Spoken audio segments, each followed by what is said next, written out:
Welcome back to MLG Squid discovers the 64 different genders, guys. So if you didn't watch part 1, I have COD gameplay in the back for this one just because I feel like it's a little bit more entertaining. Plus, no one wants to see my bad camera quality anyways. So in this one, we're going to be taking a look and continuing looking at the 64 different genders. This is on healthline.com. If you guys want to watch the first video, I talk about it a little bit more. But in the first video, we actually went over 11 different genders. So if you guys want to watch that, you can check it out. I'll put it as a card in the top right of the screen, so you can go to that link. And it's a very interesting video. It's a very interesting website. So without further ado, let's see if we can get maybe 11 more done in this video or something like that. I got about 10 minutes, just like the first video. This is going to be like a 5-part series, to be honest, guys. But yeah, so without further ado, let's get right into this, guys, where we left off last time.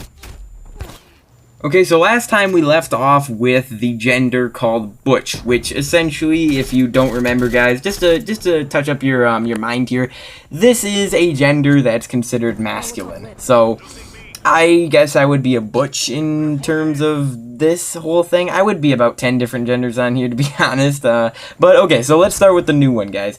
The first new one here is called the cisgender, which is a term used to describe people who exclusively identify with their sex or gender assigned at birth. Okay, so I would also be this one. I would be a butch and a cisgender.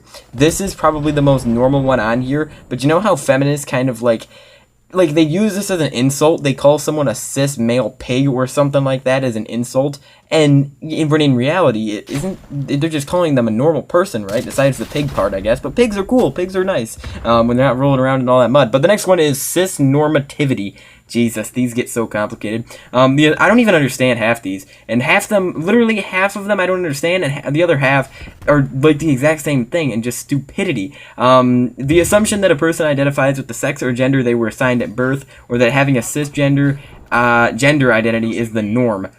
Okay, is it not the... Is it not normal to be normal? I don't know. See, this is their thing. They think that we're the bad guys for calling them weird and calling them freaks, which they can do whatever they want, but I didn't want anything to do with it. So, yeah, cis normativity. So it's the assumption that is this even a gender? Because it says the assumption that a person identifies. Leave in the comments, is this even a gender, guys? Could you even consider that a gender? Come on, guys.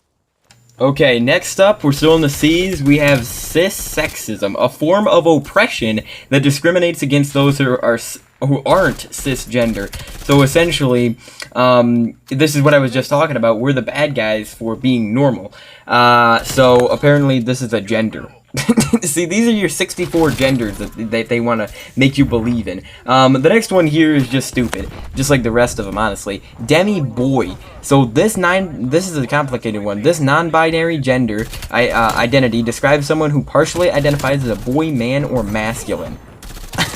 What? The term demi boy tells us about someone's gender identity but doesn't convey any information about the sex or gender assigned to someone at birth. A demi boy can identify as cisgender or trans. So, I don't understand. You can literally be multiple different genders. You should only be one gender. People, you're only one gender. Oh my god. So, I love how they put demi in here, and if you actually look up what a demigod is, which is what I know of, the demi root, a demigod or demigod is a minor deity or a mortal or immortal who is the offspring of a god and a human, or a figure who has attained divine status after death. So, I honestly don't understand them, because they put demi in front of their made-up gender name. So they're essentially calling themselves a god if they are a demi boy or whatever, a demi gender. Couldn't they use something else? Because they definitely aren't a god. They definitely aren't the offspring of a god. I mean, I feel like they could use like a partial boy instead, or they could do something, besides demi. I feel like they're just calling themselves a god there. The next one is Demi Gender. There's a couple of these demi ones. This umbrella term typically includes non-binary gender identities and uses the prefix demi to indicate the experience of having a partial identification or connection to a particular gender. This may include Demi Girl, Demi Boy, Demi and Bi. What the heck is that? And Demi Trans. Oh my god. So it's an umbrella term. Includes non-binary gender identities and uses the prefix demi to indicate. is this not, like, what are you? Are you a Demi Gender, but are you also a boy and a girl? It just doesn't make any sense, and you gotta look this up for yourself, because it's unbelievable how this is honestly probably a reliable source for information, but now it's not a reliable source for information. If you ever if you think this is a reliable website, yeah, it's called Healthline. Don't believe it, because once you actually read this article, it's unbelievably, unbelievable. It is not. I can't trust these guys anymore. Next is Demi Girl. These are getting kind of repetitive as usual. This non-binary gender identity describes someone who partially identifies as a girl, woman. What is this? Woman with an XN? I gotta put these pictures on screen so you can actually see what I'm talking about. Or feminine. What is a woman? What the heck is this? Oh, this just goes to show how stupid these people are. The term demigirl tells us about someone's gender identity but doesn't convey any information about the sex or gender assigned to someone at birth. Demigirl can also identify as cisgender, so it's basically the opposite of a boy. It's just completely stupid. Dyadic right here. Dyadic, this describes people who have sex characteristics such as chromosomes, hormones, internal organs, or anatomy that can be easily categorized into the binary sex framework of male or female. Dyadic conveys information about someone's sex characteristics but doesn't indicate anything about their gender. I love how these are considered genders, dude. It's usually just an idea. Like, if someone asks you what your gender is, you're gonna say, oh, my gender is, it conveys information about someone's, it's just, imagine people saying that, and unfortunately, there are people like that, people. Guys, terms E to H, here we go. Gendered identity can't be assumed based on appearance, anatomy, social norms, or stereotypes. I'm telling you right now, it should be, but of course, my generation's gotta come in and ruin it.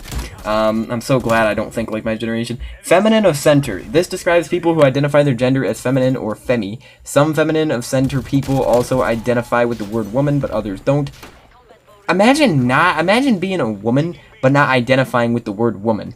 The term feminine of center tells you about someone's gender identity, but doesn't convey any information about the sex or gender assigned to them at birth. They put this in, like, at the end of, like, every one of them. Feminine presenting. So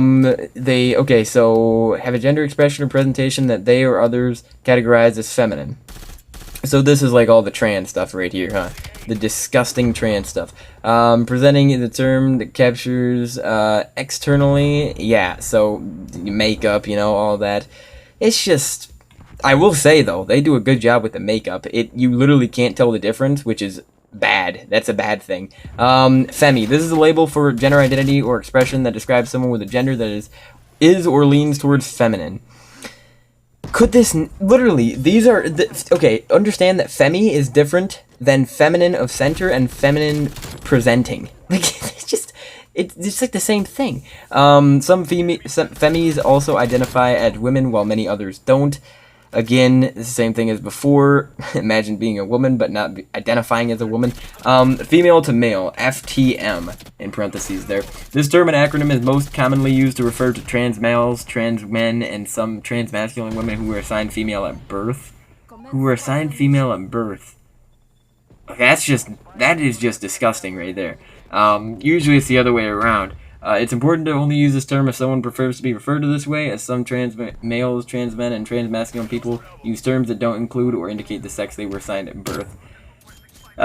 Because, what are they, scared of their, what God chose for them, Gender apathetic. This term describes someone who doesn't strongly identify with any gender or with any gender label. Some gender apathetic people also use terms that indicate their relationship with the sex or gender assigned to them at birth, such as cis apathetic or trans apathetic, while others don't. Generally, people who are gender apathetic display an attitude of flexibility, openness, and not caring about how gender identity or presentation is perceived and labeled by others. So I take it with this one that I can just identify these people as aliens or just not human, because if you don't identify with any gender out of these 64 plus genders, I think you've got a problem, honestly. You've got a problem if you honestly, since there's no male or female on this, I don't think. Wait, let me actually see if there's male or female on this.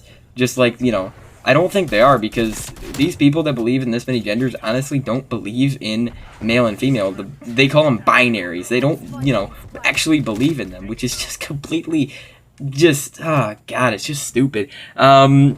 But yeah, it just doesn't make any sense. So I guess I'll just call these people aliens or just inhumans. I think the final one we'll do today is gender binary, also known as gender binaryism. This term refers to gender classification systems, whether cultural, legal, structural, or social, that organize gender or sex into two mutually exclusive categories such as male/female, man/woman, or masculine/feminine. I don't know what their problem is with just having two genders. Like, it is very, very obvious there's only two types of genitals, so I don't understand what their problem is and why they need to change it so much. But, yeah, anyways, though, guys.